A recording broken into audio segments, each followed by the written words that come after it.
এজন্য নিজের সময়কে দামি বানানো, সময়কে দামি বানানো, সময়কে দামি বানানো, সময়কে দামি বানানো, সময়কে দামি বানানো। বলেন বলেন বলেন বলেন। আলাম ইয়ানি লিল্লাযীনা আমানু, আলাম ইয়ানি লিল্লাযীনা আমানু আন তাখশা কুলুবুহুম লিযিকরিল্লাহ। রব্বুল আলামিন বলেন, এখনো কি তোমার সময় হয়নি? আল্লাহ আবার বলেন, এখনো কি সময় হয়নি? আচ্ছা, কিভাবে প্রশ্নটা করলো আল্লাহ?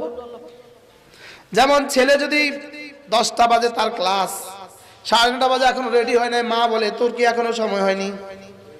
ঠিক আল্লাহ তাআলা বলেন, আলাম ইয়ানি লিল্লাযীনা আমানু আন তাখশা কুলুবুহুম লিযিকরিল্লাহ। আল্লাহর জিকিরের জন্য দিলটা নরম করার এখনো কি সময় হয়নি? তাহলে আমার 1 সেকেন্ডের দাম কত? 70,000 বছর না আরো বেশি? 70 লাখ বছর।